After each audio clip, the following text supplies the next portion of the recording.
Support for NPR and the following message come from Boll and Branch. Turn your bed into a sanctuary this fall with their buttery, breathable bedding. Enjoy 15% off your first set of sheets at BOLL and branch.com with code NPR. Exclusions apply.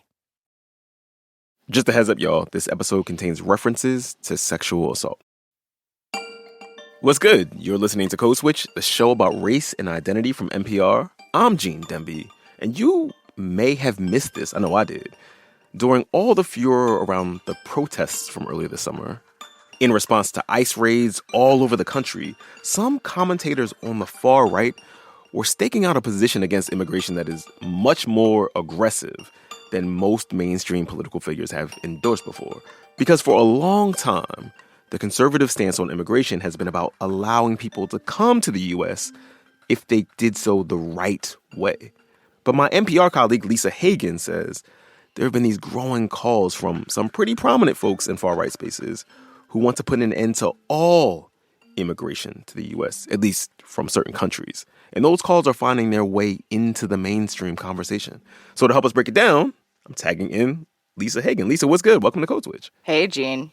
Okay, so Lisa, this is the world you cover for NPR. Like, what have you been seeing? Because you said it made your antenna twitch some. Yeah, so as the protests against the immigration raids in LA were in full swing, there's like a lot of counter messaging from some folks on the right, calling the protests a kind of invasion. They were very focused on images of people waving Mexican flags. This is all stuff you might expect. Right. But on one day, a couple of these right-wing commentators were posting these noticeably similar posts, like using the same really specific phrases. Huh. Like what were they saying? Okay, so here's one. It came from Charlie Kirk, a longtime right-wing youth activist who's become a big part of Trump's voter turnout machine. Gene, can you read this post from Kirk? Sure. Okay. Yeah. So he says, it's time to ban third world immigration, legal or illegal. We've reached our limit and we have a huge cultural, educational, housing, financial, and essential services problem to fix now because of it. We need a net zero immigration moratorium with a ban on all third worlders. Okay, he's not mincing words there. Third world is one of those dog whistles that's like barely a dog whistle. Yeah, it's something President Trump himself has used as an insult for a really long time, but usually about things like LaGuardia Airport or the American voting system or courts when they're not doing what he wants. Right. And this tone of third world that Charlie Kirk is using, it feels closer to what Trump, has called shithole countries. Remember that? I do remember that. So this third world ban stuff wasn't just coming from Kirk. It's also coming from this guy, Matt Walsh, who's a popular right-wing documentary style filmmaker. He's been really big in anti-trans activism and like anti-racism. Walsh's post also said, quote, ban all third world immigration, legal or illegal. And he elaborated on that on his show. Instead of simply targeting illegal aliens, the president should use his authority to immediately terminate all migration from the third world.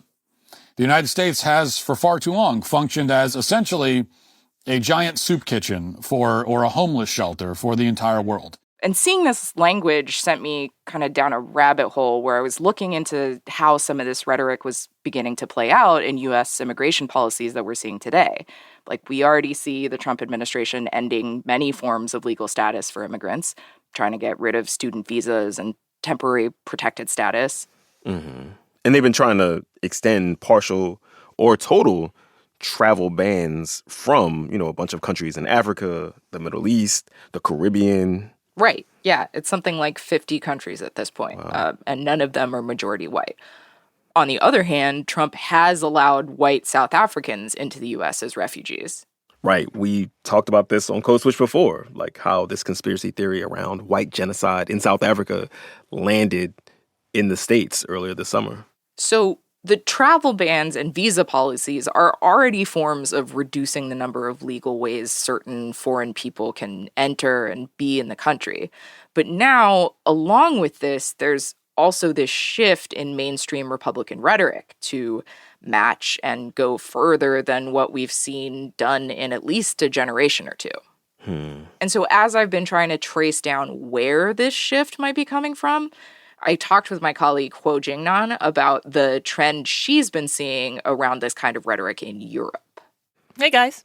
What's good, Jingnan? Welcome back to the show. Thank you. So the last time you were on Code Switch, you were walking us through this fictional conspiracy theory that was like about getting people to eat bugs. Yep. And what we're talking about today is a little connected to that. Okay, how so? As Lisa's starting to say, what she's been seeing with the rhetoric around banning all quote-unquote third world migration to the U.S. has been around for years in Europe. In Europe, some populist far-right parties have been saying out loud that migration, regardless of legal status, poses a demographic threat to their nations and cultures. But unlike in the U.S., this rhetoric in Europe hasn't translated into many policies there, at least not yet. So you're saying in Europe, it's kind of the flip of what's happening here. Like the right over there, they've been talking about this stuff very loudly for a minute, and they're looking at the U.S. and starting to think, maybe we can make this happen here. Precisely. Okay, so we should say that these ideas that y'all were talking about are not new to the United States, right? Like they have been around for a long time, but they're gaining renewed legitimacy. And both of you, Lisa and Jingnan, like your beats are covering how fringy, often baseless, conspiracy-tinged ideas creep into like regular, mainstream discourse, repeated by normies, in polite company. And so that's what we are digging into on this episode of Code Switch, like how this basket of white nationalist ideas moved from the far right into the mainstream, both here in the U.S. and in Europe, and how here in the U.S. those ideas are being put in motion.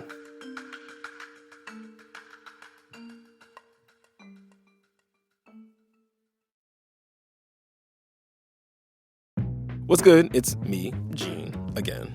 So we know it can feel impossible to find your next favorite podcast to rabbit hole on. And, we're glad you're here rocking with us on Code Switch, of course. But when you want to switch it up, you should check out NPR's Pod Club newsletter. Sign up and you'll get fresh podcast recs every week, handpicked by the people that live for this stuff. You can subscribe for free. That's important. For free at npr.org/podclub.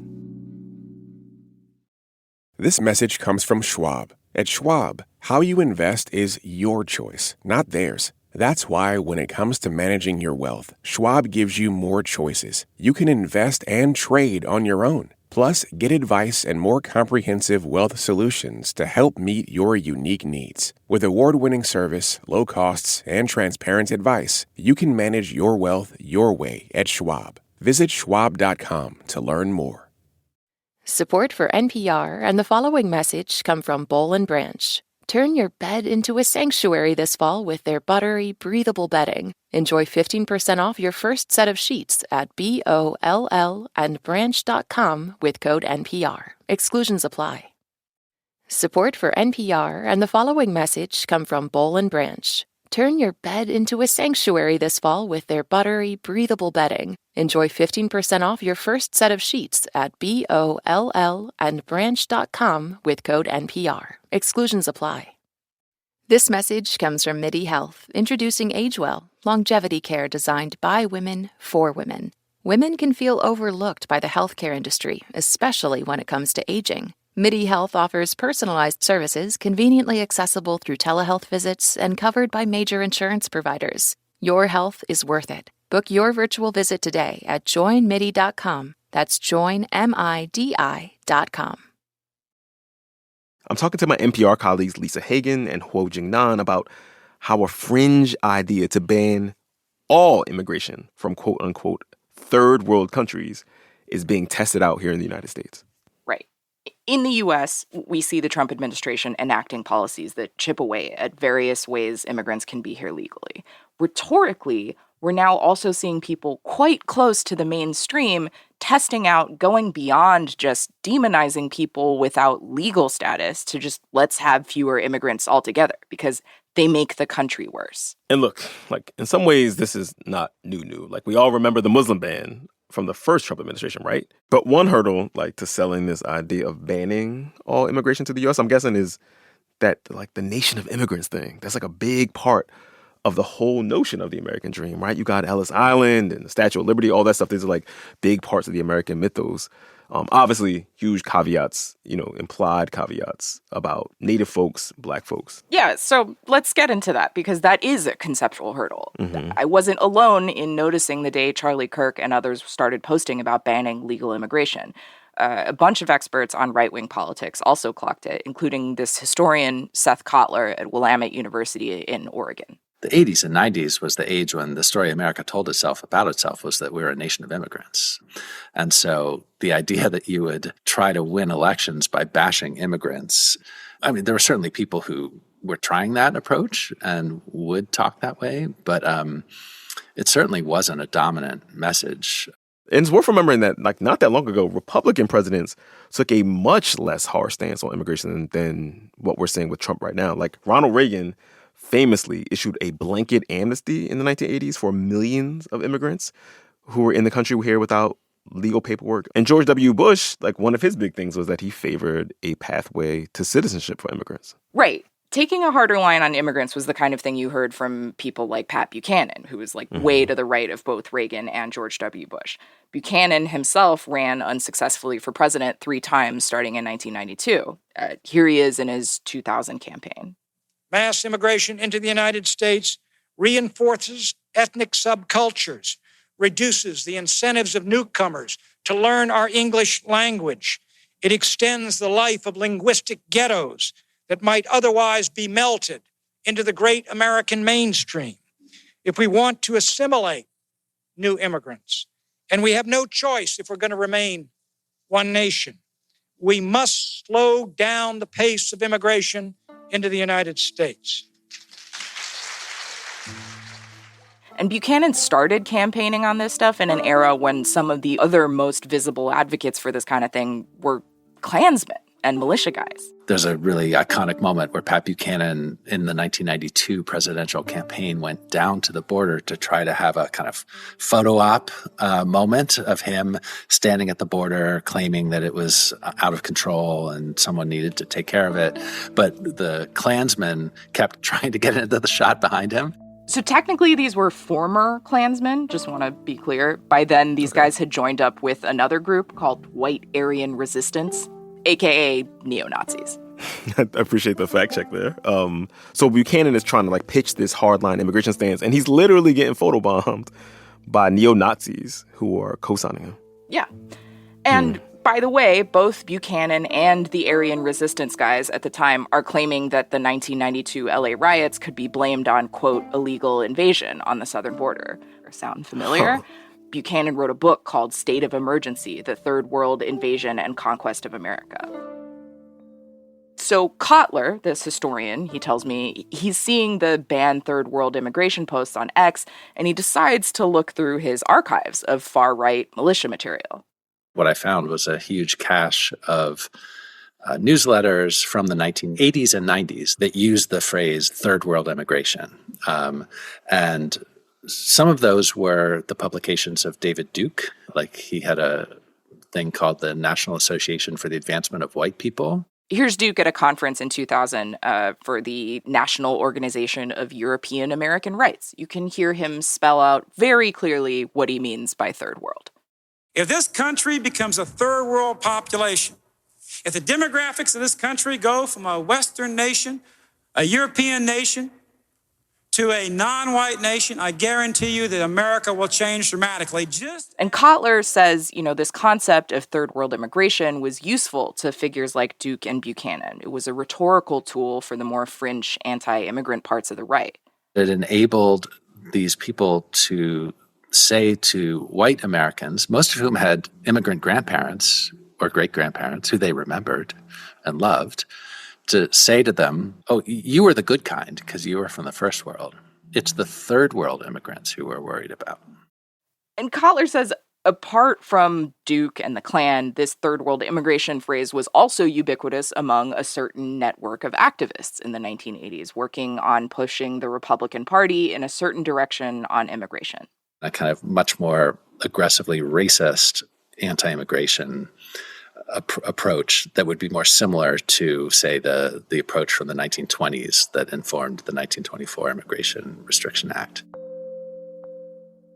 Explanatory comment time, y'all. So that act it basically made it impossible to immigrate to the United States from countries in Asia for decades. And that was the law of the land until around the time of the Civil Rights Movement. And Kotler is calling it racist because those policies included racial quotas and the idea of lesser races overtaking the United States. But we should be clear, ever since the end of that racial quota system from the 1920s, it has not only been the right that has advocated for, reducing legal immigration, right? Like at different points, Democrats, organized labor, union leaders, they found reasons too at times. There's like a really complex history here.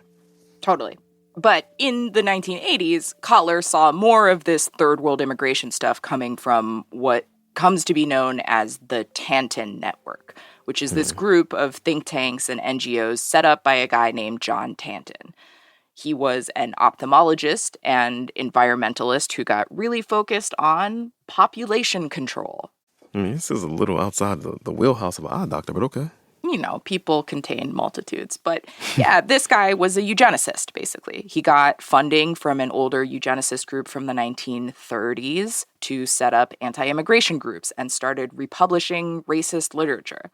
And, when this stuff came out in the 1990s, it was a huge scandal. But one of the groups Tanton set up that's still going strong today is the Center for Immigration Studies. Here's Kotler again. The kind of think tank that recruits and hires scholars to produce usually not very good studies, but that have the veneer of objectivity and scholarly merit to them. And the Center for Immigration Studies becomes a kind of go-to place for anti-immigrant politicians and activists to kind of wave in the air as proof that I'm not making this up. Here is a study. I've seen the Center for Immigration Studies quoted by a lot of mainstream news outlets in recent years, like including our own NPR. And they're sometimes described as, quote, a nonprofit that advocates for lower levels of immigration. Yeah. Among other things, that's true. They've done thousands of press interviews over the years, and it's kind of their specialty. I should say that CIS tends to call its critics hysterical for drawing attention to their origins in white nationalism and eugenics. The Southern Poverty Law Center did a thorough look through 10 years of CIS newsletters. This was up till about 2017. And they counted more than 2,000 times CIS shared articles by white nationalists or Holocaust deniers. Here's their executive director, Mark Krikorian, talking about that very issue on NPR back in 2019. Every side has people who are, sort of objectionable. I mean, there are triumphalists, sort of anti-white triumphalists on the pro-immigration side, and then there are people who are pro-white racists on the low-immigration side. You just sort of have to deal with that and address the people of goodwill on both sides of this debate. Wow, okay. And CIS says, they also link to the New York Times for the sake of balance. So groups like this are pushing throughout the 90s, but it's not really till around the Tea Party, 2008 and on, that their politics start gaining steam among people with some real power, like Alabama Senator Jeff Sessions. One of President Trump's many frenemies. He was a big Trump supporter. He was in Trump's first administration until, they fell out, as Trump does with a lot of people. Trump fired him. But Sessions' views on race were considered so distasteful that during the Reagan era, the Senate Judiciary Committee, in a Republican-controlled Senate, I should say, rejected his nomination for a federal judgeship because his ideas were considered, quote, un-American. Right. So, decades after that, when Sessions is a senator himself, one of his staffers in 2015 was a guy who's now seen as the architect of Trump's immigration policy, including family separation in his first term. Today, this guy is Trump's deputy chief of staff, Stephen Miller. I was wondering if and when that name was going to come up. Yeah, whole other episode there. But here's Miller in 2015 giving a keynote speech at the Center for Immigration Studies event.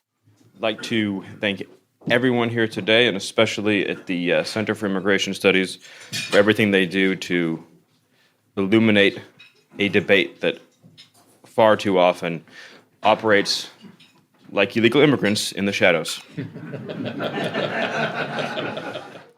In the video, there's like a little smirk there from Miller. He's getting chuckles from the audience. And in Miller's speech, he reads news articles and complains about how the press covers their shared restrictionist immigration goals.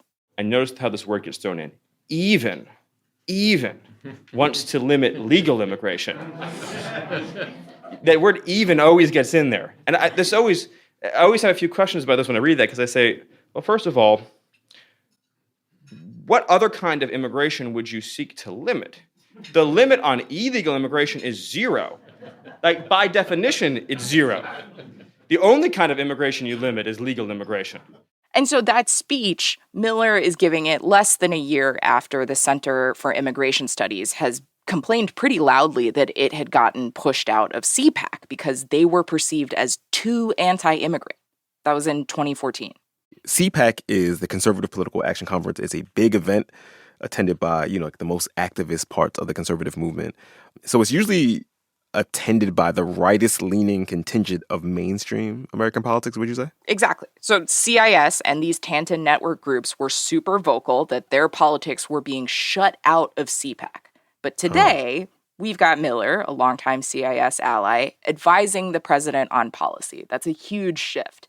Another current Trump administration official, border czar Tom Homan, has fundraised for another Tanton network group. And there are at least 5 other folks tied to this network who are in federal positions right now. Also, these groups were contributors to Project 2025. Yeah. And even though President Trump has denied using Project 2025 as a template for his administration's policies, he's enacted a lot of the stuff that the people who authored Project 2025 were calling for. Right. So it's safe to say that these restrictionist groups started by Tanton have never had greater access to power. And you can see their arguments at work in many of Trump's travel bans, like basing the orders on how often people from a given country are overstaying visas. Even Trump's critics say that these new travel bans are on firmer legal ground now than they were when Trump first tried to put them in place in his first term. So I wanted to talk to someone who's seen all the ups and downs of the influence that these restrictionist groups have had, and I called up one of their directors, Mark Krikorian, who has been with the Center for Immigration Studies for 30 years. You heard him earlier talking about anti-white triumphalists. When he talks about the center's political influence, he kind of downplays it, even though it's arguably, as we said, never been closer to power. We're not a surrogate for the administration or anything like that, but a couple of my former employees are in the administration now. People read our stuff, both on the Hill and in the administration. But it's not like, I text Stephen Miller and say, hey, why don't you do X, Y, and Z? He thinks Trump's off to a solid start on immigration enforcement, but says there's a lot more to do. Krikorian doesn't think that Trump himself is on board yet with his group's vision. He's kind of solidified one side of that equation, the illegal bad part. But he still is fine with mass legal immigration. What's interesting is that the next generation of Republican leaders, guys like the vice president, like Senator Hawley, Senator Cotton, Governor DeSantis, are all explicitly on the record as supporting a more moderate level of legal immigration as well. And so when we're talking, without me even asking about Charlie Kirk, the right-wing influencer we mentioned before, Krikorian brings him up. What's changed is that legal immigration now is something that mainstream normie Republican politicians and voters and activists are willing to talk about. Charlie Kirk, who's a very important Republican activist, he is now explicitly talks about total level of immigration, including legal immigration, being too high. Krikorian was on Kirk's show in April. They mostly talked about what a great job Trump has done. You mean like rounding up and detaining people who are undocumented? Yeah, totally. The stuff he's done with border enforcement and specifically like workplace raids. But They also did complain about people who are here legally as asylum seekers getting due process. Here's Kirk and Krikorian. That we're not going to be able to get mass deportations unless Congress fixes the asylum statute, and they're going to gum up the works of the judiciary and throw sand in the gears, and we won't get mass deportations. Is that the case? There's a real danger of that, I'm afraid. And that's the goal of the anti-border. So having someone like Kirk argue against legal forms of immigration is a win for Krikorian.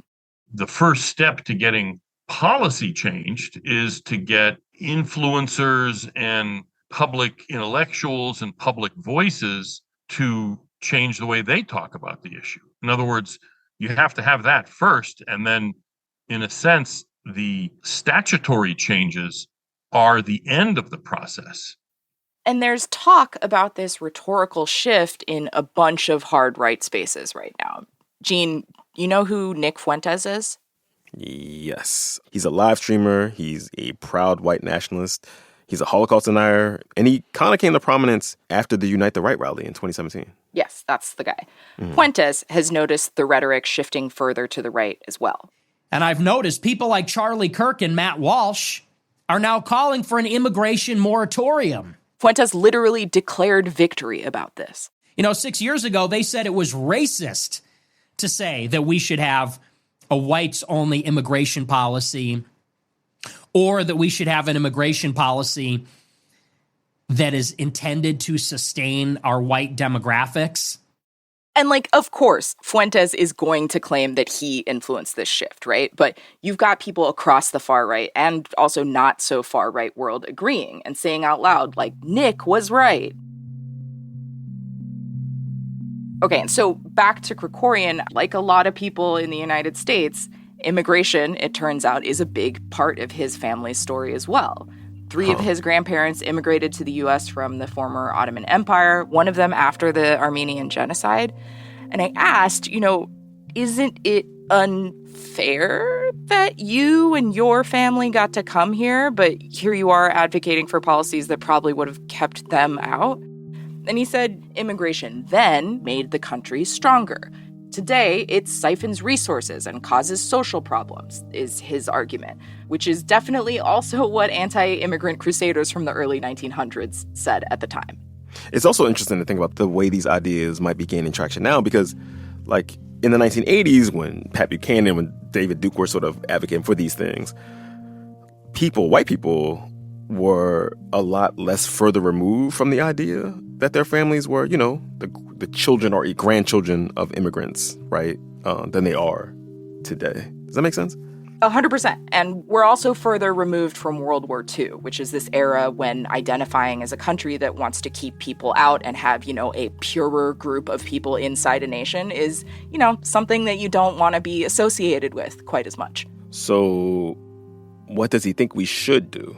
So he says, there's no specific number that you should be shooting for. But one thing is that only spouses and minor children of American citizens should be allowed, meaning people with green cards should only be able to, quote, import spouses or children after they become citizens. Import spouses and children. Okay.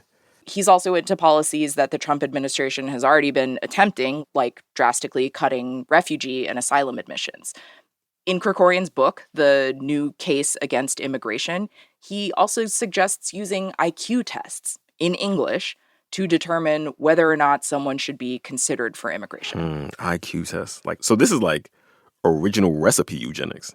Krikorian told me that with that suggestion, he was being tongue-in-cheek, just floating it as an idea. Yeah, he's just kidding, unless you're going to do it. Right, the Nelly method. Unless you're going to do it. Honestly, that's a great name for that behavior.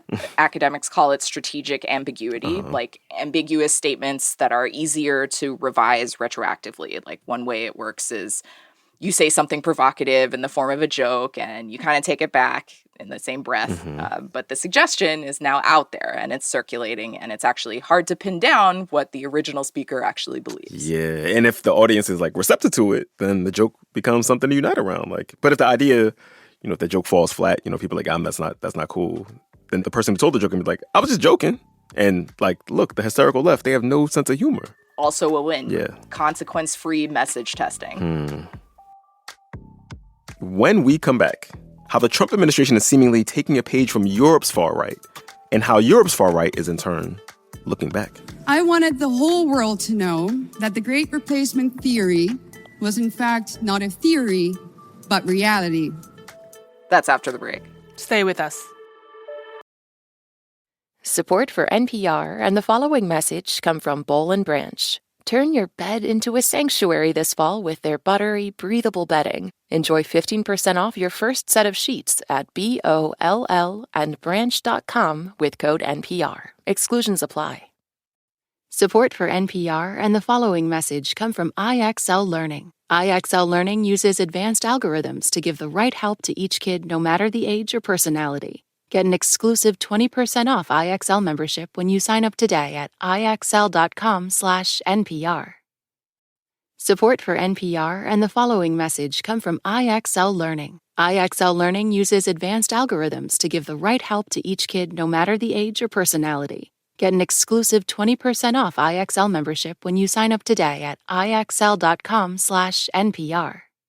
This message comes from KeyBank. Growing a successful business has never been easy. But whether you're navigating a complex industry or trying to reinvent one, KeyBank's breadth of banking experts are here to collaborate on market-proven solutions. At KeyBank, they're built to grow with your changing needs because they're not just there for the business you are now. They're there for the business you'll become. Reimagine business as usual. KeyBank opens doors. Learn more at key.com/B2B. Gene. Lisa. Jingnan. Code Switch. Okay, so before the break, Lisa and I, we were talking about the idea of message testing, this rhetoric of eliminating all immigration from quote-unquote third world countries. And meanwhile, Jingnan, you've been following a parallel conversation playing out in Europe. Right. While the rhetoric in the U.S. feels relatively new in recent years, in Europe, far-right parties have been calling to end certain forms of immigration for quite a while. For now, it's mostly talk, though. So it's mostly talk. So why haven't these calls become policy in European countries yet? Well, most of these parties aren't in the center of power. One exception here is Hungary. Under its president Viktor Orbán, Hungary has ignored European Union rules and basically closed its doors to asylum seekers. And Orbán's party has united with other anti-immigration and nationalist parties to form the third largest voting bloc in the European Parliament last year, called Patriots for Europe. So they're getting more influence to shape policy debates throughout the European Union. And we see that some politicians in these spaces have started using this term, remigration. It was popularized by white nationalists and means to address this supposed immigrant threat.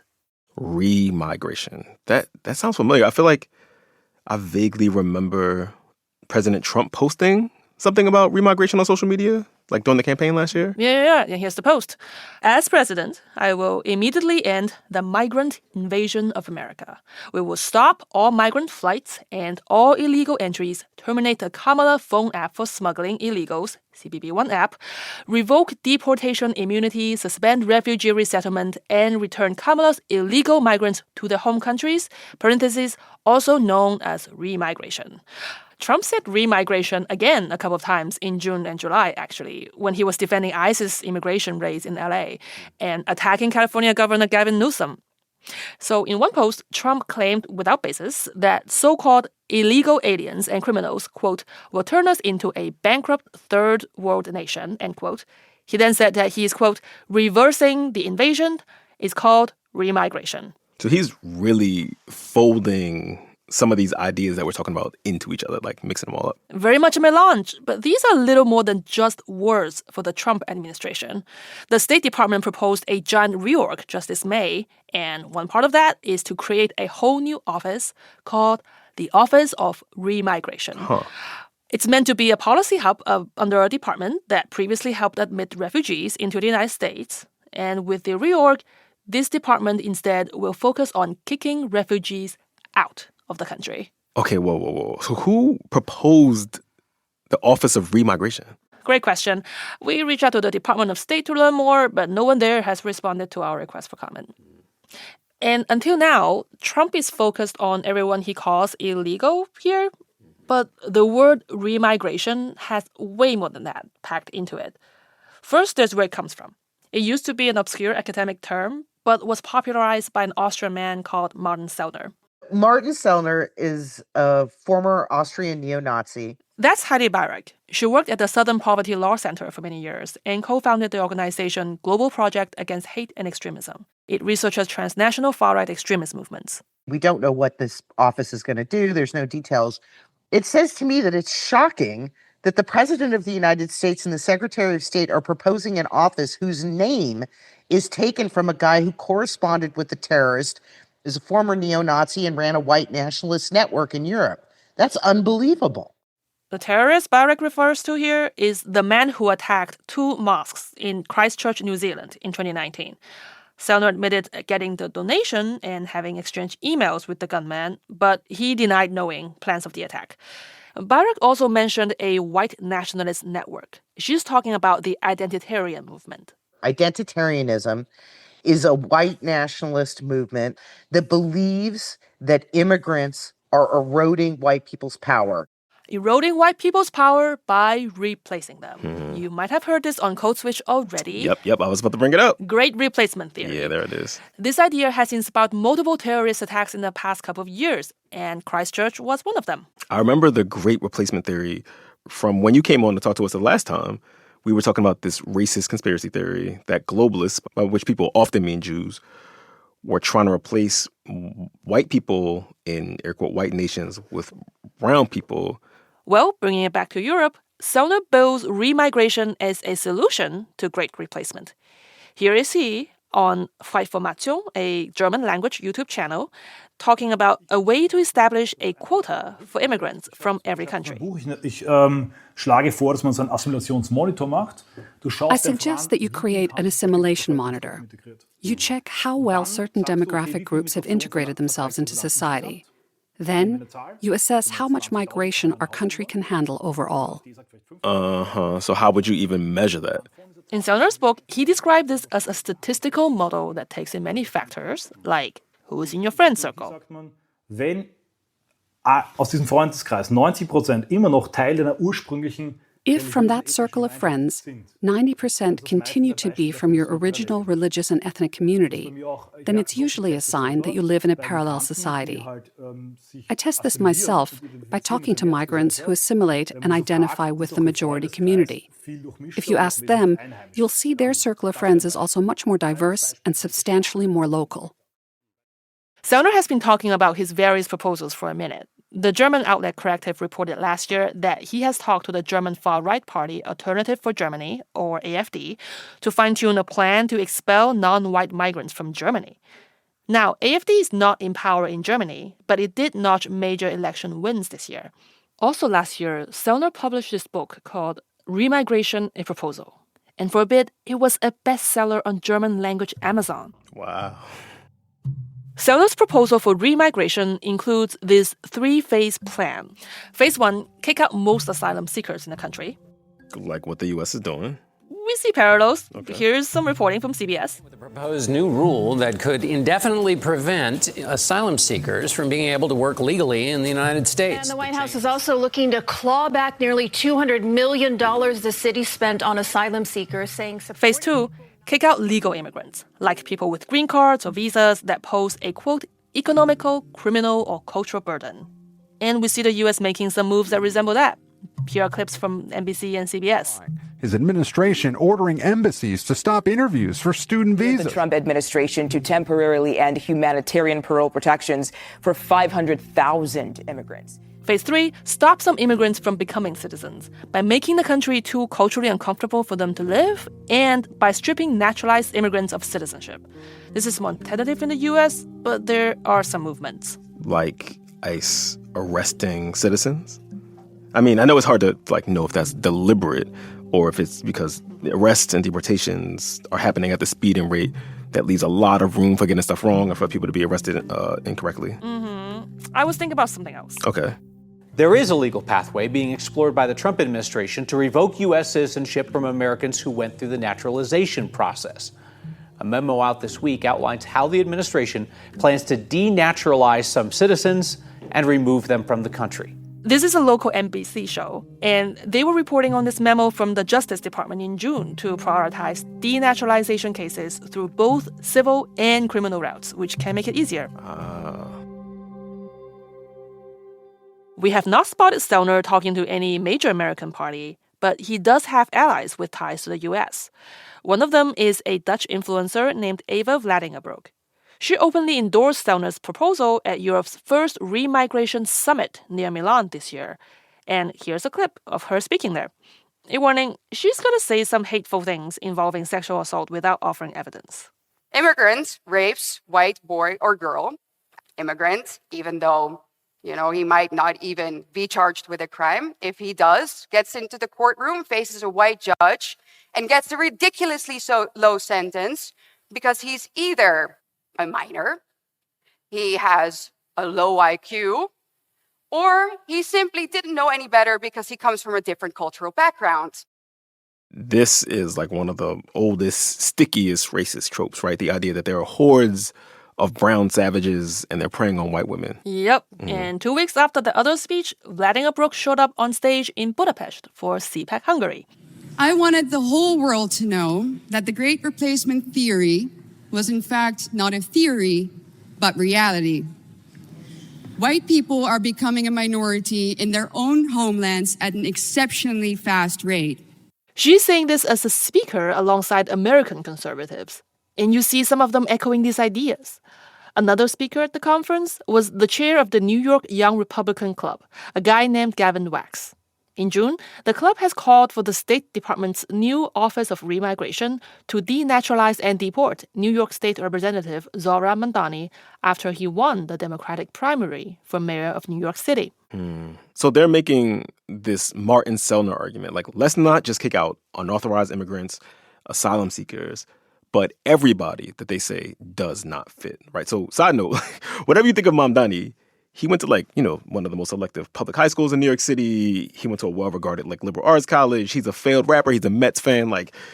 So if he's not assimilated, it makes you wonder, who might ever meet the standard that remigration folks are proposing? Well, the Young Republican Club's letter said being a socialist and what they call a revolutionary Islamist is bad. So I guess that outweighs. I don't know.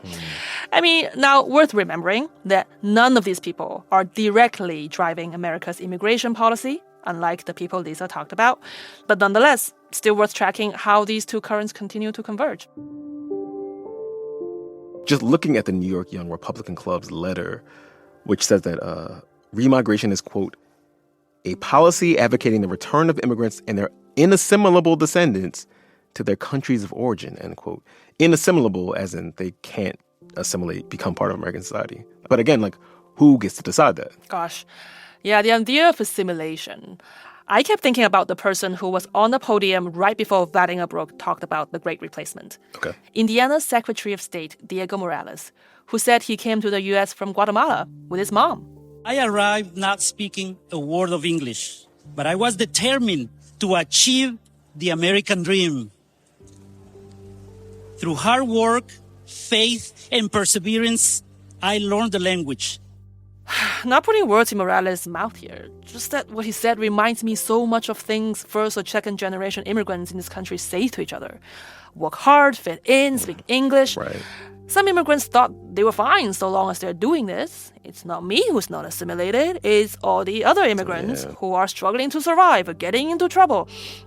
But for nativists, the idea of assimilation has always been an easy way to exclude people they don't like, because the goalpost can always move. And they have the power to move it. Lisa, you've been listening this whole time. What do you make of this?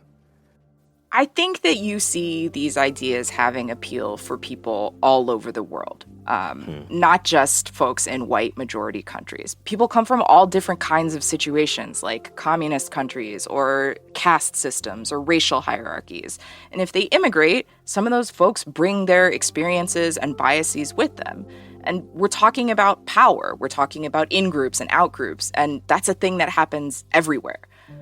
I think if you ask anyone from an immigrant family, you have aunties and uncles and brothers and moms who also support these ideas, even though they could end up being, victimized by them in the long run. Like, we have people right now losing partners to ICE raids and still supporting Trump's overall ideas. It's always amazing the mental backflips we're capable of. Lisa, Jingnan, thank you for coming in to chop it up with us. Anytime. Thank you for having us.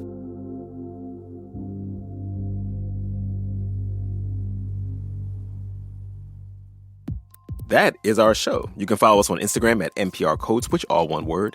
If email's more your bag, ours is codeswitch@npr.org. And subscribe to the podcast on the NPR app or, wherever it is you get your podcasts. You can also subscribe to the Code Switch newsletter by going to npr.org/Code Switch newsletter. And just a reminder that signing up for Code Switch Plus is a great way to support Code Switch and public media. I don't know if you've been paying attention. Public media needs your support right now. And you get to listen to every episode we do sponsor-free. So please go find out more at plus.npr.org/Code Switch. This episode that you're listening to right now was produced by Jess Kung and Audrey Nguyen. It was edited by Dalia Mortada and Brett Neely. Our engineer was Kwesi Lee. And special thanks to Caroline Dries and Johannes Dergi. And we'd be remiss if we did not shout out the rest of the Code Switch Massive. That's Christina Kala, Xavier Lopez, Leah Donnella, Verlin Williams, and my co-host B.A. Parker. As for me, I'm Gene Demby. Be easy, y'all. This message comes from Jerry. Car insurance shopping used to be a nightmare. Endless forms, hold music, and mysteriously rising rates. Thankfully, there's Jerry. Jerry handles the entire insurance shopping process, from comparing quotes side by side to purchasing your policy and even helping you cancel your old coverage, all in one app. In just minutes, Jerry can check for quotes from up to 50 top insurers. So before you renew your policy, download the Jerry app or head to jerry.ai/NPR. This message comes from First Leaf. Summer days hit better when First Leaf takes care of the wine for you. First Leaf's short quiz figures out what you like, then delivers a summer-ready box. Bright whites, smooth reds, and chillable bubbles. No wine aisle guessing, no errands. Just personalized picks shipped to your door. Get your summer sip lineup at tryfirstleaf.com/summertime with promo SUMMERTIME. Your first 6 bottles are just $44.95 and are matched exactly to your taste. That's tryfirstleaf.com/summertime with promo SUMMERTIME.